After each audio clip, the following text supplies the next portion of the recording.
Hey everybody, thank you for downloading episode 66 of We Got This with Mark and Hal, coming straight to your ears. I want to let you know very quickly, this Friday, June 3rd at Meltdown Showroom, that's in Meltdown Comics on Sunset Boulevard right here in Hollywood, I am doing the second ever edition of my show Headcanon with my good friend Joseph Scrimshaw, and joining us on the panel will be Will Wheaton, J. Elvis Weinstein from Mystery Science Theater 3000, and from Can I Pet Your Dog, our sister twin podcast, Allegra Ringo. We've also got musical guest Ali Gertz. It's going to be a really good time. Tickets are $8 if you get them online, $10 at the door. Showtime is 7 o'clock. Go to hallublin.com for more details. And now, without any further ado, here's episode 66 of We Got This with Mark and Hal. Hello, I'm Hal Lublin. And I'm Mark Gagliardi. Since the dawn of humanity, one issue has gone unsettled. With the fate of the world in the balance, we're here to settle, once and for all. Apples or oranges? That's right. Don't worry, everyone. We got this. Podcasts should have a theme song. Podcasts should not have a theme song. Yes, they should. No, they shouldn't. They sound good. Yeah, but people are just going to skip past it. You know what? You're right. We got this. Hello, listeners. Howdy. Welcome to a very special We Got This with Mark and Hal. The most special? Well, that's to be determined by a later episode. Fair enough. But what we are going to attempt to do today has never been done before. It has, in fact, become a ubiquitous, idiomatic expression. It is so impossible to do. Yes. Hal and I are going to compare apples and oranges and pick a winner. Now, before you start your letter writing campaign, we understand how serious and grave this is. And were we not the Dukes of Debate, we would not attempt this. So if you're at home, do not try this at home. This is dangerous. And this was suggested by a two-time guest and the co-creator of the Thrilling Adventure Hour and the host of the Nerdist Writers Panel, Ben Blacker. Of course Ben Blacker thought of this one. Yes, he was like, why don't you guys compare apples and oranges? I want to hear you dopes talk about apples and oranges, was probably what he actually said to me. Yeah. He is not wrong. We can be dopes, but not about this, Hal. No. And with the aid of our trusty researcher, Kate McManus, we have compiled criteria on which to judge apples and oranges. Yes. And we will come up with a definitive answer today. Absolutely we will. Are you ready to launch into this? Yes. Is everybody familiar with what apples and oranges are? I hope so. I'm not going to explain it to them. Do your own research. Get your own Kate McManus, people. Yeah. Go get a cake, or just go to a grocery store and buy an apple and an orange and then be like, this is what all the hubbub's been about. Oh yeah. Use your eyes and your hands and your mouths. Both of your mouths to figure out what these are. Because I assume that you're all aliens from the movie Alien and Aliens and Alien 3 and Alien Resurrection and Aliens versus Predator. You have a serious problem, Hal. If you're just living on the assumption that everyone is an alien invader, like I'm basing my life on the assumption that everyone is a body snatcher. Hey, prove me wrong, Mark. Prove me wrong. Well, I can't do that, Hal. You can't prove a negative. I mean, come on, man. Exactly. Ipso facto. Right. You're just using Latin. Sure am. In dominus est. E pluribus unum. Domino's owes you a pizza. Avoid the Noid. Yeah. Thanks to our dear friend, Mac McLaughlin, now Lorelei Arisis, for that phrase, which has always made me laugh. His fake Latin. Domino's owes you a pizza. All right. So, let's talk apples and oranges. Here are our criteria that we are going to be, dealing with. Okay. We are dealing with the historical significance of apples and oranges. Okay. We are going to be dealing with popularity. We are going to be dealing with sales, because why not? This is America, and the market decides. Sure. And we're going to look at medicinal value. Mm-hmm. And we're also going to look at just our personal tastes. Yeah, can we throw in, and I think in that section we can talk about the culinary adaptability of each fruit. Absolutely. All right, let's start with historical and cultural significance. Okay. Of apples and oranges. I feel like right off the bat, this one, I think Apple has the edge in this one because I think there are so many places where an apple is used as a symbol for other things. Sure. An apple has always been the symbol for knowledge, for example. Yes. The fruit of the tree of knowledge that Eve ate in the book of Genesis in the Bible is usually depicted as an apple. Students give their teacher an apple that goes on their desk, traditionally. Apple, the computer company, think different. I feel like the apple has connotations outside of just the food that it is. Right. There's also, the Johnny Appleseed. There, you don't have, I would love to see one like fresco of Eve trying to peel an orange. or the fruit of the tree of knowledge is a banana. Yeah, exactly. Like it's, the apple just works. It just from a cultural and historical significance, absolutely the apple sort of takes it home.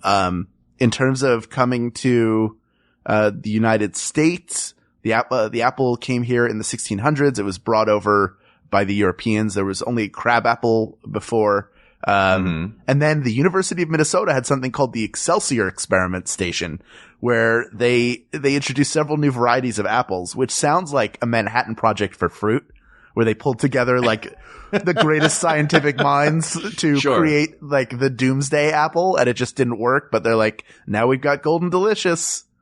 Which, by the way, next time you see Golden Delicious in the grocery store, realize that it is one DNA letter away from a doomsday death apple.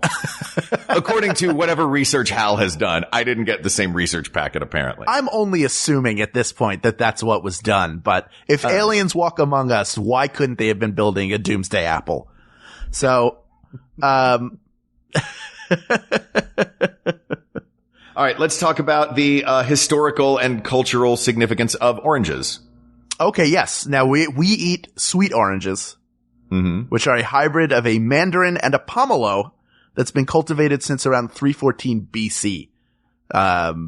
So that's, I guess it was first mentioned in China, according to the research that I have here. Have you ever had like really sour oranges though?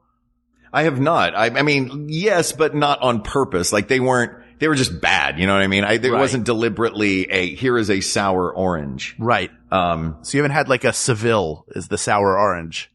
No, that is if I am correct here, also checking out this wonderful research packet that we've got. We really have Kate to thank for this whole episode. Absolutely.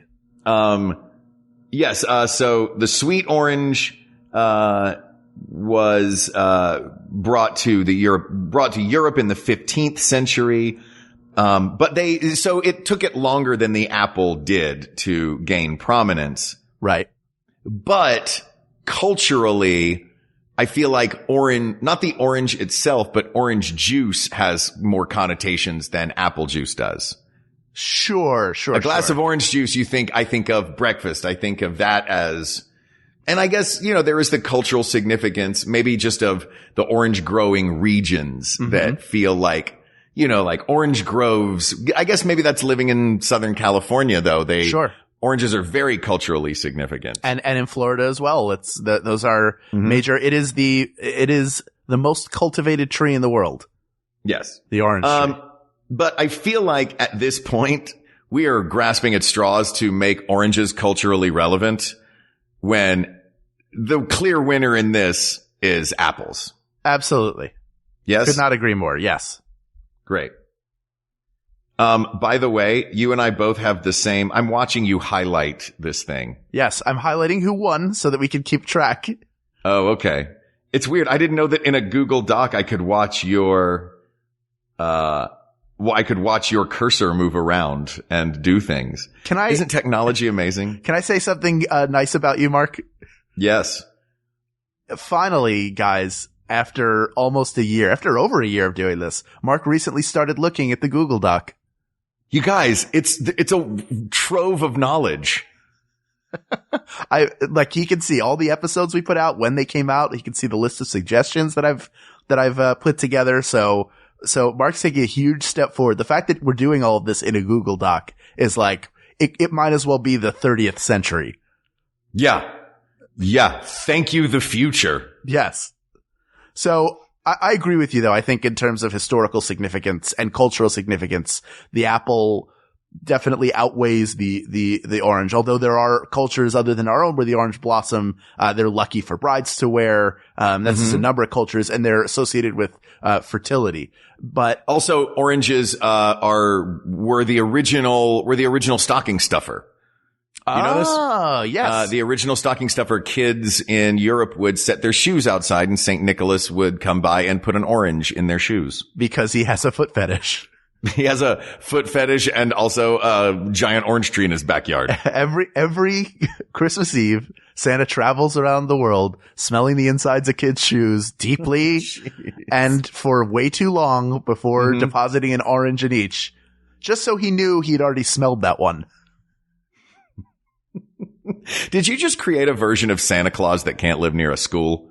I'm just telling you, you never see him at one, do you? Oh, he's always at somebody's house. Don't you say bad things about Santa Claus. I'm not. I love Santa. All right. We're tight, bro. I'm just saying, stop sniffing those shoes. It could be a problem. All right. Moving on. Yes. So apples win in historical and cultural significance. Right. Let's go to, you know what? We mentioned it. Let's go to juice. Okay.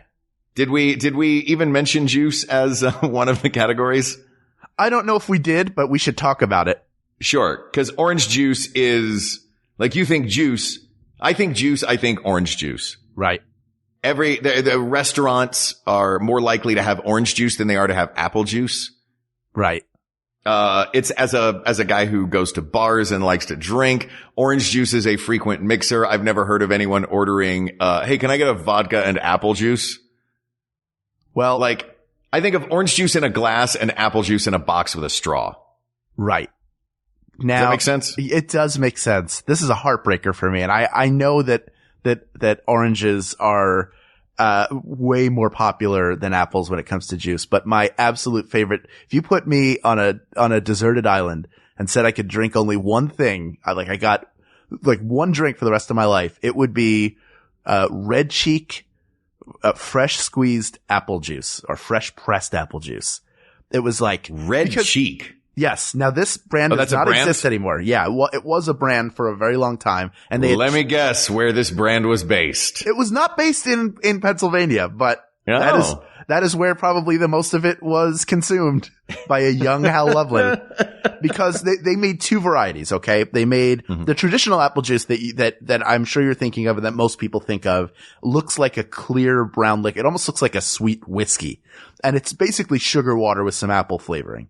But then now you see a lot more organic, like Honeycrisp, apples make a really good juice where it's a cloudier, like brown juice, and it tastes incredible. That's the apple juice that I grew up with. That's the first press, the fresh press. And it was, now I will say, thinking about cloudy apple juice, come Christmas time, I've never had orange cider, but boy, have I had a lot of apple cider, and I love apple cider. So are we basing the juice category, if we were judging it as a juice, and this is one of the tales of the tape, is it really just about who sells more, or is it about which is better? Well, I feel like it's got to be about which is better, but also, I mean, orange juice is everywhere. And orange juice, I feel like, is, if not to your personal taste, to the majority of the world, the superior juice. Right. Do you like it with pulp? I do like it with pulp, yeah. I like to chew my orange juice. Okay. Surprise, surprise. Finicky Hal used to strain the pulp out of his orange juice. Did you really? I would we had like a strainer that fit over a drinking glass that I guess my mother bought for some reason. Maybe because she knew when she was pregnant with me what was happening and what was to come. She was like, oh, this weirdo is going to be finicky. But if we bought an orange juice that had pulp in it, it was like by mistake. Cause we usually bought Tropicana Pure Premium, no pulp orange juice, which I love. It's a great orange juice. It's sweet. It's also got that like acidic burn that comes from citrus. But I don't mind it as much now cause I like pulpy lemonade is fine with me. But in general, I don't like that. That's like, to me, orange juice always required an extra step of maintenance. Like if I went to a restaurant and they had pulpy orange juice, I would try and figure out a way to drink around it. Like you'd try to strain it through your teeth or just create like then you just wind up with like a chewing tobacco wad of orange pulp in your lip. Exactly. There's no way out of it. I look like a baseball player every time I drank restaurant orange juice. Were you a Big League Chew fan? Did we talk about this? Oh, I don't know if we have, but yes. I loved Big League Chew. Big League Chew, for those who don't know, is shredded bubble gum for children designed to look like the chewing tobacco that Big League baseball players would keep in their mouths. Hence the name Big League Chew. Yeah, I mean, it's a horrifying concept. Yeah, it's the equivalent of candy cigarettes. Yeah, but it was delicious. You could get regular bubble gum, you could get grape, strawberry. Oh, the grape was delicious. And then you'd make a big wad of chocolate, which I would do anyway. Like I would get, if I had any gum, I would put enough of it in my mouth so that it looked like a wad of tobacco so I could look like my favorite players. And it came in a pouch, so there was no serving size delineation. Yeah. Nothing was individually wrapped. You could shove this whole wad of Big League Chew in your mouth. I'm going to go buy some Big League Chew today. It's sort of like bubble tape, where the part of the bubble tape, if you don't know that, is a circular container that opens up like a Pac-Man. And then there is just a long, like flat piece of gum that is wound around it. So you pull out as much as you want, and then you close the case, and it's got little teeth that cuts it like it's tape. And for me, those teeth are just a suggestion. Like, hey, if you want, this could be several pieces of gum, or if you're really daring, at some point you're just going to take what's left, the whole roll, and you're going to put it in your mouth so you feel like a baseball player. But we're not talking about gum today, Hal. We could do an episode on gum. We could, and I'm sure we will, but we're talking about juice. For me, I can't, I like orange juice a lot, but to me, apple juice is like the greatest. I'm addicted to apple juice. It's hard to move me off of it. I love apple juice as well, but I also love orange juice, and I feel like to this one, we've got to give the victory to orange juice. Oh, it's killing me. I know you don't drink. As a bar guy, I feel like that pushes it over the edge. Sure. That gives oranges the edge. I hope you're happy, alcoholics. You've ruined apple juice again.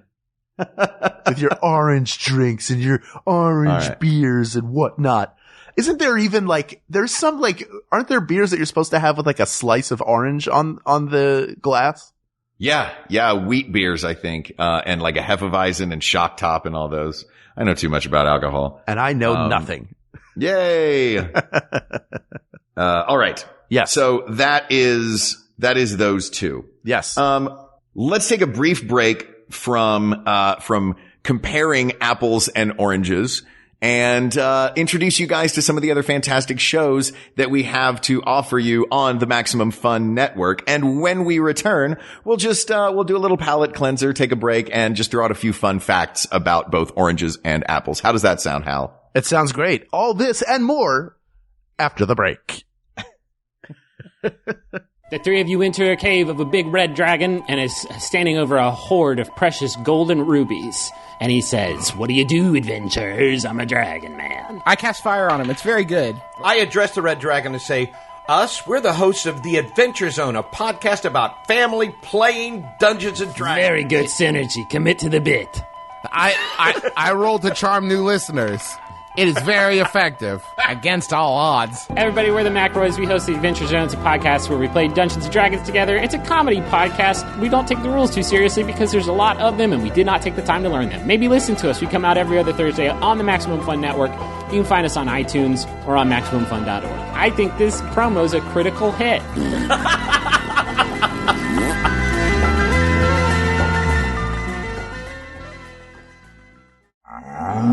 New to Maximum Fun, the Beef and Dairy Network podcast, the #1 podcast for those involved or just interested in the production of beef animals and dairy herds. All sponsored by GrazeX, the latest grass replacement pellet from Mitchell's. If it's not Mitchell's, get back in the truck. Find us at MaximumFun.org or on iTunes or wherever you get your podcast from. And if it's not clear, this is a comedy podcast. Beef out. Welcome back.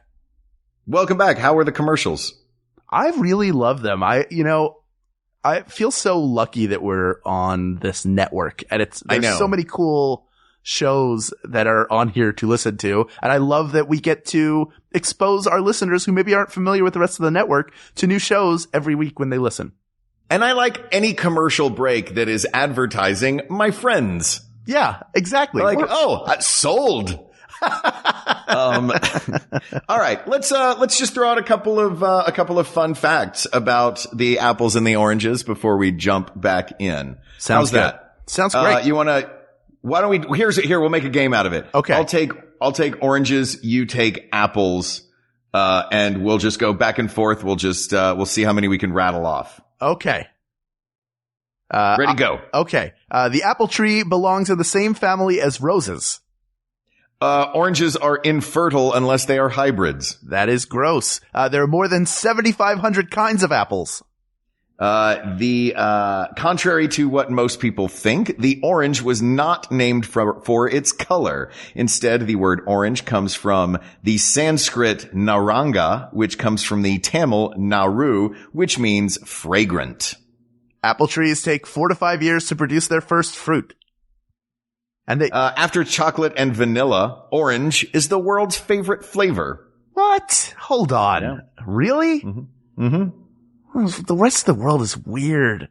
No, orange is a delicious flavor. What's wrong with you? It's fine. We'll get into that in a little bit. Apples ripen 6 to 10 times faster at room temperature than if they're refrigerated. I'm all out of facts about oranges, so you just keep going. Okay, fine. They float because they're 25% air. Also, another cultural thing we didn't even talk about, bobbing for apples.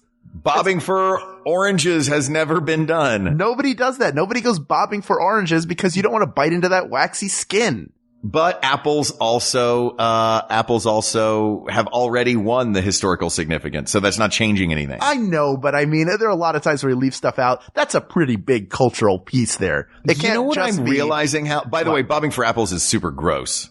Of course it is, because there's air in there. I mean, it's just... It's nasty. And it's mostly just other people's spit. Not mostly, but way too high a percentage. Way too high parts per million. It's sort of like a kissing party for kids. Gross. Like you should be kissing maybe at that young an age, but you're sure going to be swapping spit when you dunk your, cause you have to go in mouth fully open. Yeah. You can't go like, I'm going to go in with pursed lips and then just see what I find. You've got to be ready to Pac-Man an apple and really try and get it in your mouth. And you get like, I'm famously germphobic, but I get put into situations where if I have to bob for apples, I'm going to be the best apple bobber there ever was. I'm going to go get that apple. And you're a germaphobe, but you're also super competitive. And sometimes those two things are at odds. I don't even think about the fact that I'm putting my mouth into a bucket of E. coli to try and get like a Macintosh apple, garbage like those garbage mealy apples that they put in there because they're the only ones that everybody can get their teeth through. But anyway, here's some more apple facts. Trees can live for 100 years and the seeds contain arsenic, which like my mother was always, I think my mother might have said cyanide when I was a kid. Whatever it was like, don't eat those apple seeds. Those apple seeds are real dangerous. But the truth is, it would take a lot to kill someone. So you don't need to. Have you ever seen Doc Hammer eat an apple? No. Does he eat the whole thing? He eats the whole thing. Like, doesn't leave anything. And I've seen him do it. He demonstrated it at Dragon Con, I think 2 years ago. He starts just eating an entire apple, core and all. Yeah, core and all. He eats the whole thing. And he'll hold it with the stem down in his palm and he'll take a giant bite out of the bottom first. So he'll work on it that way. It's a very efficient way to do it. But to me, all I can think is, please don't get poisoned, Doc. You're a national treasure. But it's not, they don't have enough arsenic to kill anyone. I didn't know that as a kid, and I didn't know it until I read it just now. So I'm going to go make an Appleseed smoothie. I'm pretending I knew it all along. And I'm believing all right, you. let's move on to a very fast one. Yes. Popularity. Okay. Global popularity. Okay. This is easy because this is a number. Okay. 71.4 million tons of oranges were grown worldwide. And this is 2013 numbers. 71.4 million tons of oranges, 80 million tons of apples. That's right. And also, there's so many more apples available. Right. So apples win in popularity and historical significance so far. Oh, can I say one more thing? I have to go back to popular culture one more time and say maybe the greatest appearance of apples in pop culture is Gummy's catchphrase from the Thrilling Adventure Hour, apple pie. Is that why you seem to be so on Team Apple today?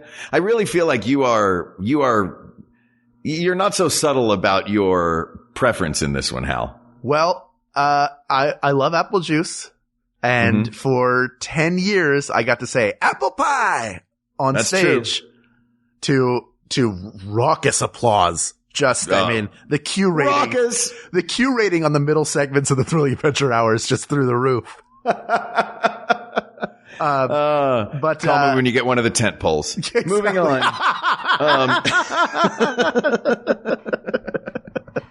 I hate you. So let's move on. Let's move on to culinary versatility, which we're also going to mix with sort of our personal experience, which we've sort of been peppering throughout this. Yes. And this is a good transition for it. So apple pie, it's a great catchphrase, a delicious pie, but also, I don't really know. I'm sure that there are orange pies. I'm sure they're like orange cream pie or an orange curd that they turn into a pie, but it is not a commonplace pie by any stretch of the imagination. You know, oddly, and this is where orange juice comes into play. I've had orange cakes more than pies. Okay, sure. Like an orange flavored or an orange liqueur, sponge cake. Yes. As far as versatility goes, culinary versatility, I do feel like apples can be made to taste a lot of different ways and used in a lot more things than oranges can. Yes. You add orange zest or orange juice to something to make it taste more like orange. Right. Apple is more frequently a base to which other things are added. I've seen apples, I've had apples with chicken and red onions in a salad. I've had apple pie. If you go to the Cracker Barrel, I may have mentioned this on this show before, I don't know, but it's one of my favorite things. And in the South, but specifically Cracker Barrel, but also at home in the South, apple pie, they will peel an apple and fry it with sugar in a cast iron skillet. And it just becomes apple pie middles, basically. Yep. And they will serve that as a side, as if it is healthy with breakfast. It's so funny you mentioned this. I recently found myself in a Cracker Barrel, visiting family. We all went there for breakfast. As you know, I'm trying to eat healthier. Yes. So in looking, I was like, okay, I'll get some scrambled eggs. That's okay. There's nothing terrible there. They have apple slices. It's in their healthy menu. And as much as it's not like, I love apple slices just fine. I never think of them as a breakfast side, but I'll go get some apple slices. And then what they brought is exactly what you just described. Yeah, like, it's apple pie middles. It's almost like if apple pie middles were less healthy. That's what they serve. Like they have somehow managed to like fry it in like pure lard with extra sugar and butter on it. And it tasted great. But also I was like, I don't know if Cracker Barrel, people know what health is. No. Like it's not the healthy menu. Like healthy does not mean one bite is less than 400 calories. I'm just going to tell you that now, Cracker Barrel. Just don't say it's healthy. Just to, like embrace who you are. You bring your food over on a gigantic metal tray. Like it's not even like one of the round things. Like they bring enough like they're, it's like they're feeding a bunch of animals. That's what it's like. I also feel like Cracker Barrel, if you want to know what a healthy menu is, I feel like they don't leave their restaurant. It's like, no, there are healthy menus out there. Go to another establishment, see what they're doing on their healthy menu and go, maybe we should do something like that and not put apple pie middles on the healthy menu. Yeah, at Cracker Barrel, a salad is an entire ham hock wrapped in a lettuce leaf. And really, like 90% of the store is that country mart that is selling that place is the best. Nuts DVD and like Three Stooges prank calls, like this weird collection of things. Culturally insensitive toys for children. Like, here, little white kid, wear this Indian headdress. It's like toys from the 50s before people were like, hey, maybe this offends some folks. Have you seen that Hulu series of 11/22/63? I have not, but I would like to. Where it's you Kennedy's assassination. Yeah, for those who don't know, it's James Franco goes back in time by walking into a closet, and he goes back to the same point in time, and he's basically walked from modern day into the 60s. And really, if you want to know what that show is like, walk into any Cracker Barrel, and it'll be like you've done the exact same thing. But anyway, yes. So orange. To me, orange feels like more of a garnish when it's not on its own. If you go to diners and stuff, there'll inexplicably be like a little bit of parsley and a circular slice of orange on your plate that has potatoes and bacon and eggs on it. Like, it just doesn't feel like something that you necessarily, although people do put mandarin oranges in salads. There are orange smoothies, the orange Julius, which has its own stand I love of the orange mall. Julius. Sure. Those are things, there aren't really a lot of creamy, frothy apple drinks. But for culinary versatility. Yes. Would you agree that the apple wins? Oh, absolutely. You even you can freeze dry apple. You can't really do that with oranges because their whole thing is the moisture. Mm-hmm. Here's the other thing about eating one versus the other. And this is it's not a big deal. I don't mind having to spit out seeds, but I also there's something, maybe this is an advantage for the orange is they figured out how to breed out. Like they'll genetically modify them to have seeds to create more, but the fact that they're infertile, where you can have seedless oranges, they've been able to breed the seeds out of them. That is so great. Oh, oranges, as far as peel and eat ability, the orange is far and away the superior fruit, I think. Right. And the ease of eating. Sure. Although sometimes it's hard to peel. What is your peeling method for an orange? Will you share that with me? Sure. I start at the top and I go spiral. One piece. And do you cut it with a knife first? No. God, no. I want a whole orange. I want my wedges to be wedges. I don't want them to be half wedges.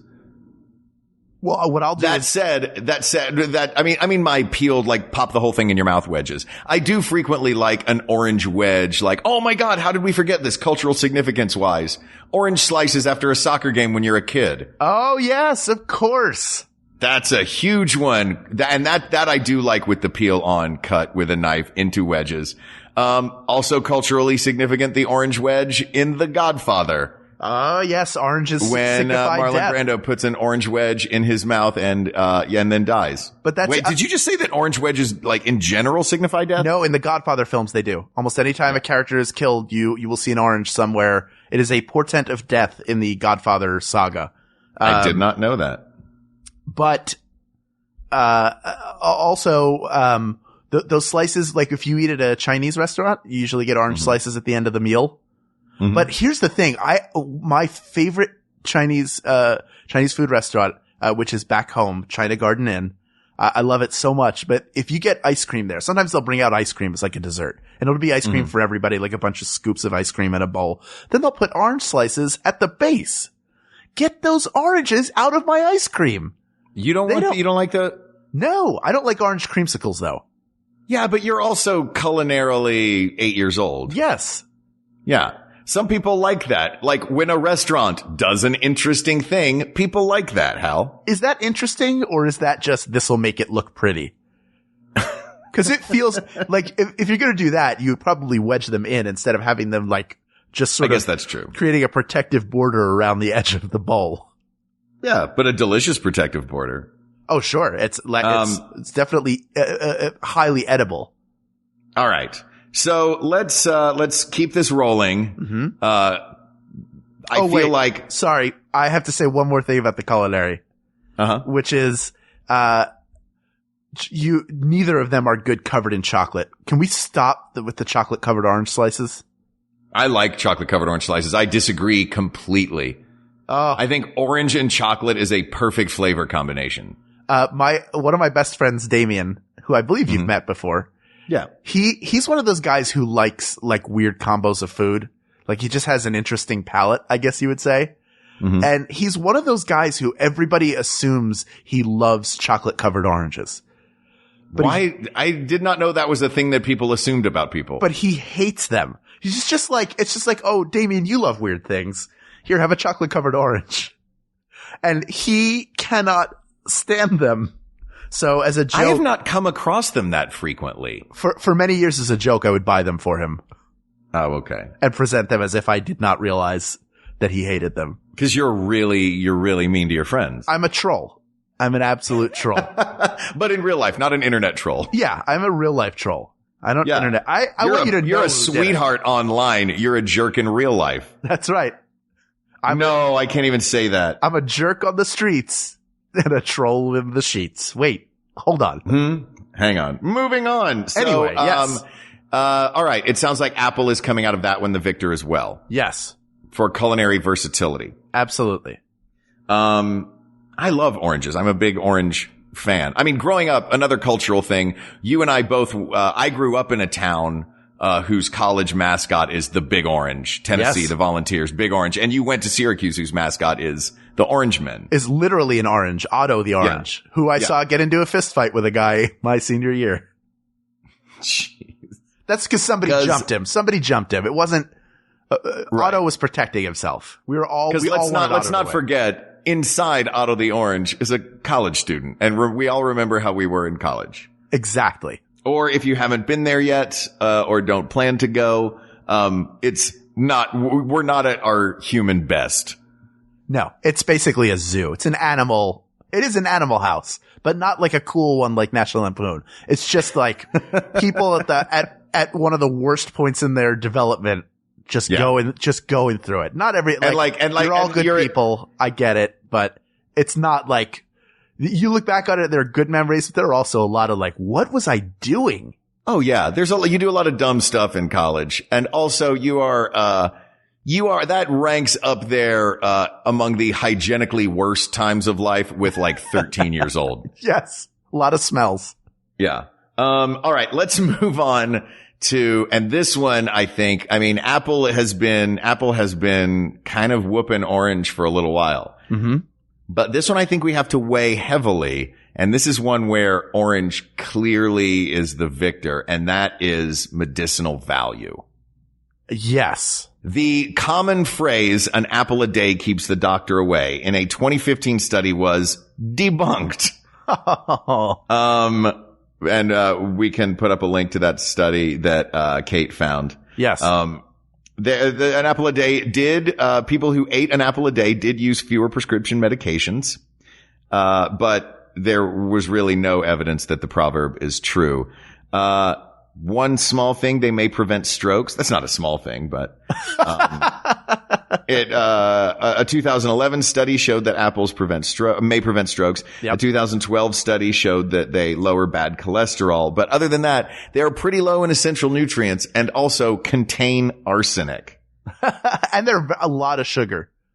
A lot Apples of sugar. are a high sugar just like bananas, although bananas have potassium, and other sort of essential nutrients in them. They're both apples high are sugar. basically just fibery sugar balls. Yes. Which is which is a terrible description. I'm glad they didn't call them that. Also a terrible medical ailment. But oranges are far and away the victor in this category. Yes. They provide 64% of your daily value of vitamin C in a single serving. I don't know how much 100 grams is. Is that like half an orange? Maybe an orange? It could be a small orange, I think. Yeah. Lots of other essential nutrients. But mainly the vitamin C kick is the big thing. And also, oranges like limes and lemons, prevent scurvy. Yes. And they have an aroma to them. We haven't really talked about like the household function of, you can make like a potpourri, like the orange peels in your trash can make the trash smell better. If you grind up a little bit of an orange peel in your, garbage disposal, if you have one, it makes that smell better too. Like there's the smell, like that's one of the best parts. You peel into the orange and then you smell. It smells so good and your hands smell good afterwards. Like you almost don't want to, even though your hands are a little sticky after you eat an orange and have that weird like white residue. Yeah. It's still great. Like it smells so good. So oranges clearly win in medicinal value. Yes. Here is my question, Hal. Yes. How are we weighing these all equally? Each of the criteria, because it's 2-2 right now. Well, actually it's 3-2. So apples have the edge in historical / cultural significance. They're more popular just from a quantitative analysis. And, they also are more versatile from a culinary perspective. Whereas oranges sell way more juice and have more medicinal value. Yes. So based on that, and based on the fact that we have done episodes about chocolate and donuts and candy, and clearly the nutritional value is not the 100% most important thing to us. Right. Are you ready to declare a victor in this battle, this scientific battle that we have created between the two? Yeah. And you know what? I'd like for us to say it at the same time. How do you feel about that? I think that's a good idea, Hal. Okay, here we go. 1, 2, 3. Apples. Apples. People of the world, there are two beautiful fruits, and people always say you can't compare apples to oranges. Well, bullpucky. We just did. And we came out with a winner. It sort of wasn't even close. We just tried to make it close. If you got a cold, go ahead and drink some orange juice. I'll tell you what, it'll have vitamin C, but it's also going to burn your dang throat because of all the citric acid. You didn't think of that. I know you didn't. You were sitting there all smug thinking that you were going to have Dr. Orange Juice save the day. Little did you know, he was going to bring you great pain. So what do you want? You want the fruit that is the most popular, where there's so much variety, where it can be cooked and put into so many meals, breakfast, lunch, dinner, and dessert and snacks. You're not going to go get orange slices and dip them in peanut butter. When it's the Jewish New Year, you have apples and honey. You don't have orange slices and honey? Come on. Doesn't mean anything.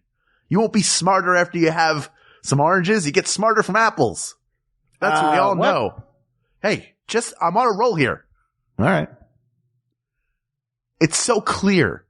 Ben Blacker, did you know this when you suggested it? Did you just want confirmation of what you already knew?